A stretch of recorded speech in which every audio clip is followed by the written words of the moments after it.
Hello, Alvin ISD boys and girls. Today we're going to be looking at representing numeric data in a box plot, which is our 6th grade standard of 612A. So how are we going to be learning that today? Well, today we'll be representing numeric data, or data with numbers, in a box plot using measures of central tendency, such as mean, mode, range, things like this that we've learned in a previous lesson. And we're going to be using those measures of central tendency and putting them onto a number line. So by the end of today's lesson, this is our learning target. So this is a question that you should be able to do. So you should be able to take this data set and then represent it on a number line. So let's start with a warm-up. The mean of a set of numbers is 8. What could these numbers possibly be? So I want you to take a moment and pause the video and think of some numbers that would have a mean of 8. When you have a set of numbers, please resume the video. Welcome back. I'm so excited to see all of your solutions. My solution, I decided to have 4 numbers in my data set, which means that the sum of my data, the values, divided by 4 would have to equal 8, which means that my data set sum would need to be 32, so 32 divided by 4 was 8. So the first number I chose was 10, and then 6, which made 16. I included a 4, which made 20, so then my last number needed to be 12, so that my total sum was 32, and 32 divided by 4 gave me 8. So my data set was 4, 6, 10, and 12. All right, we're going to talk about what a box plot is for a second. A box plot is a way to represent numerical data into quartiles. So when you're thinking of a quartile, think of fourths. So if I'm looking at my box plot, I see that I have a dot here, and then another dot, and then a dot that I can place at the line, another one, and then a last one. So I'm seeing that this would be my first quartile, this would be my second quartile, this would be my third quartile, and this would be my fourth. Well, this means that this quartile 1 represents 25% of the data. Quartile 2 is the next 25%. Quartile 3 is another 25%. And then the last quartile represents the final 25%. So if you take a look at this, our box that's in the middle of our box plot actually represents 50% of the data. So the middle 50% of the data. We call box plots a 5 data summary because box plots are comprised of 5 different points. This first point represents our minimum, which is the smallest value in a data set.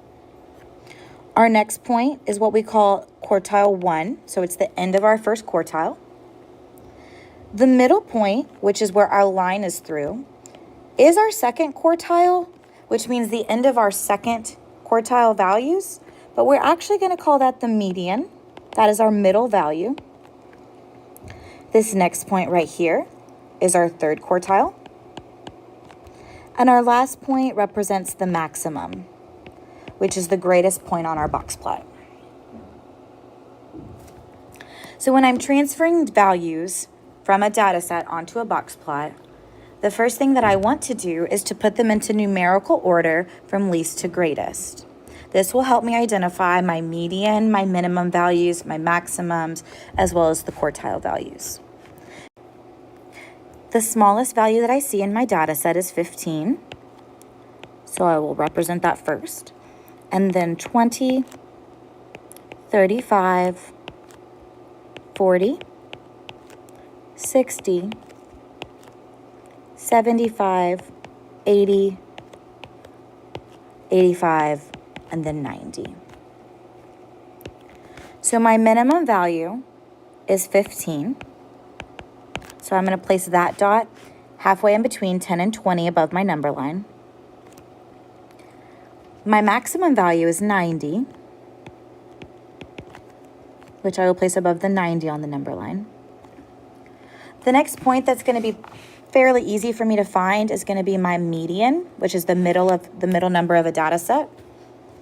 So I'm going to break my data into halves. So if I cross off this one, I'll cross off another one on the other end. If I cross off 20, then I'll cross off 85, and so on, to help me figure out visually which number's in the middle.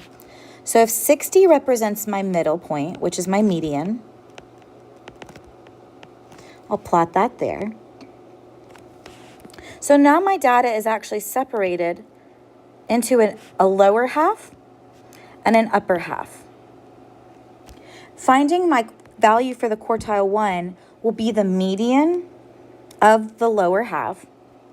So the median is actually the median of the lower half will be between 20 and 35, which is going to be 20 plus 35 divided by 2. So we get 55 divided by 2, which gives us a value of 27.5 for our first quartile. So I'll plot my number of 27.5 in between 20 and 30, but more towards 30. And then now I need to find my third quartile. So my median of the upper half is going to be between 80 and 85, which will be 82.5.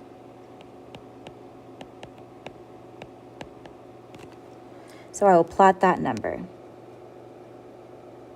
Now that I have my 5 points for my 5 data summary, I will connect the minimum point to the value of the quartile 1. The box goes from quartile 1 all the way to quartile 3 with a line through the median. And then I'll connect the last part of the box plot from quartile 3 to the maximum. And just to kind of review our shape, center, and spread, I'm seeing that the left end of the box plot is longer than the right side. So this will actually be skewed left. My measure of center would be my median, which was 60. And if I wanted to know the spread, I could find the range, which is the difference between the maximum and the minimum, or I could find the range of the box, which we actually call the interquartile range. So our next example, again, I'm going to order my numbers from least value to greatest value just to help me when I want to put them onto the number line. So I'll start with 2, 6, 8, 10, 13, 15, 16, and then 18. And 19. Can't forget about the last one. So now that I have all my values, my minimum is 2. My maximum would be 19. And then now I want to find my middle value.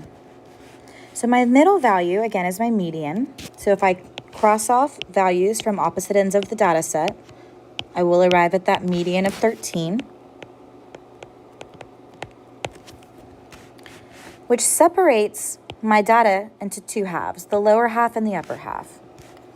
To find my median of the first half, which is my value for quartile 1, it is in between 6 and 8, which is a value of 7.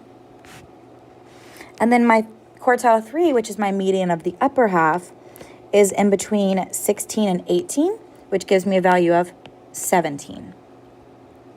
Now that I have my 5 data summary, I'm going to plot it on my number line. But I notice that my number line doesn't have numerical values on it right now. So it has to be able to represent all of the values in my data set from the minimum all the way to the maximum.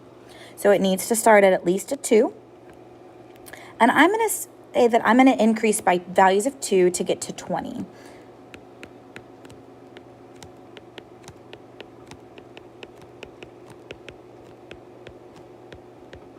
Good. So I'll plot my first point, which is my minimum of 2.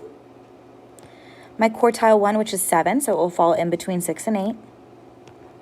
My median of 13, which falls between 12 and 14.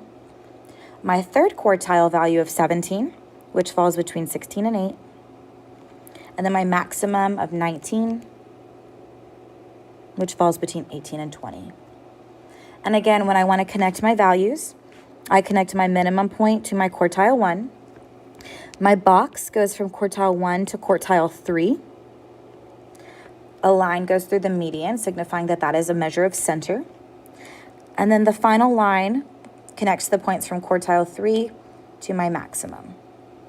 And again, just like our previous example, if I look at this, the distribution of my graph, the shape of it, it is skewed to the left because the tail on the left-hand side is longer.